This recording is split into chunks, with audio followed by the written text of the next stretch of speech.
এশার নামাজ পড়ে কেঁদেছো, বান্দা নামাজের মুসল্লা যখন বসে যাও, আমি আল্লাহকে তোমরা বারবার বলো আল্লাহ আমার গুনাহ মাফ করে দাও, তারপরও আমি তোমাদের এই গুনাহ মাফ করে নিই। তারপরও তোমরা নিশি রাত্রে মানুষ যখন ঘুমে যায়, তোমার বিবি যখন ঘুম যায়, তোমার ছেলে যখন ঘুম যায়, তুমি নিশি রাত্রে ঠান্ডা পানি দিয়ে ওযু বানিয়ে নামাজের মুসল্লায় বসে তুমি আবার যখন ডাক দাও, রব্বুল আলামিন পৃথিবীর কোনো মানুষ আমার গুনাহ সম্পর্কে জানে না, তুমি আমার গুনাহ সম্পর্কে জানো।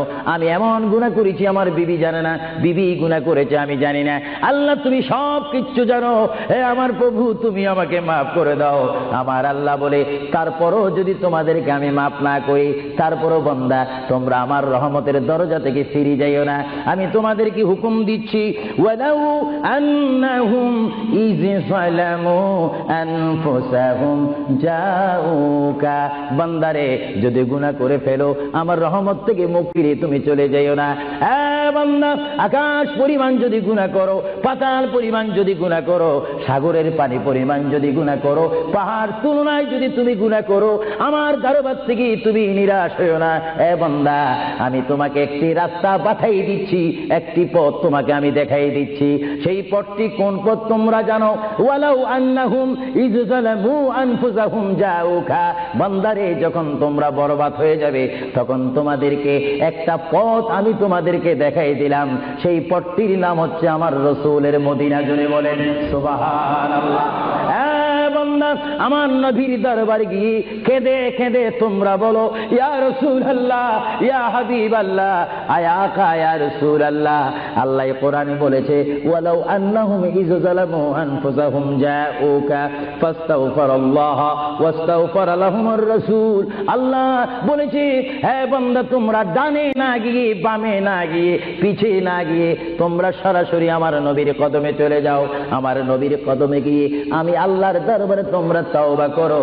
তওবা করতে করতে তোমাদের চোখের পানি যখন বাইর হয়ে যাবে, আর ওই মুহূর্তে যদি আমার বন্ধু যদি তোমাদের জন্য আমার দরবারে সুপারিশ করে, আমি আল্লাহ তোমাদেরকে ওয়াদা দিয়ে দিলাম, গ্যারান্টি দিয়ে দিলাম, আমার রাসূল যদি তোমাদের জন্য আমার দরবারে সুপারিশ করে, সঙ্গে সঙ্গে বান্দা তোমার অতীতের জীবনের কবিরা সগীরা গুনাহ মাফ করে দেব। জোরে বলেন সুবহানাল্লাহ, আরো জোরে বলেন।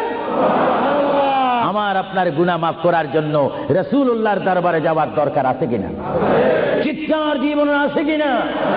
এটা কোরআনের অপব্যাখ্যা নয়, কোরআন শরীফের আয়াত। ওয়ালাউ আন্নাহুম ইয যালামু আনফুসাহুম জাউকা, যারা তাফসীর পড়েছেন, তাফসীর জালালাইন পড়েছেন, টাইটেল পড়েছেন, বুখারী পড়েছেন, মুসলিম পড়েছেন, ইবনে মাজাহ পড়েছেন, সিয়াসিত্তা পড়েছেন, হাদিস পড়েছেন, ইজমা পড়েছেন, কিয়াস মেনেছেন, উসুল মেনেছেন, বালাগাত মেনেছেন, মুনতিক মেনেছেন, শরীয়ত বুঝেছেন, তরিকত বুঝেছেন, হাকিকত বুঝেছেন, ইলমে লুদুনি পেয়েছেন, ইলমে তাসাউফ মেনেছেন, তারা অবশ্যই স্বীকার করবে মানুষের একমাত্র মুক্তির স্থান, পরিত্রাণের স্থান, আসলের স্থান, নাজাতের স্থান, আল্লাহ পাওয়ার স্থান মুহাম্মদুর রাসূলুল্লাহ কদম মুবারক। চিৎকার দিয়ে বলেন সুবহানাল্লাহ।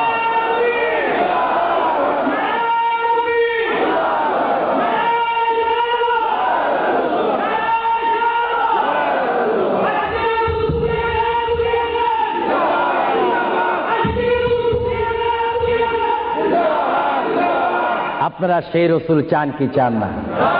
অবশ্যই চাইবেন, না চাইলেও চাইবেন। কেন চান নেই? অবশ্যই আফসোস করবেন। কারণ পৃথিবীতে সন্তান রয়েছে, বিবির জন্য স্বামী রয়েছে, স্বামীর জন্য বিবি রয়েছে, সন্তানের পাশে মা রয়েছে, মায়ের পাশে সন্তান রয়েছে। এটার নাম দুনিয়া। আর দুনিয়া ও মাজরাতুল আখিরা।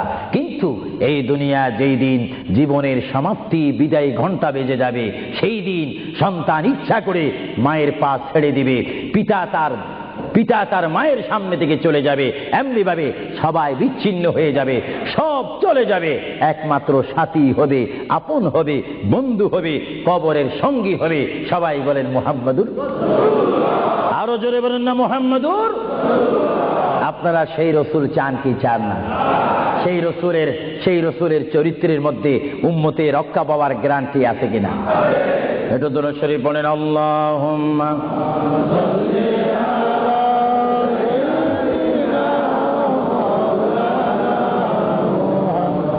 وعلى آل নিশ্চয়ই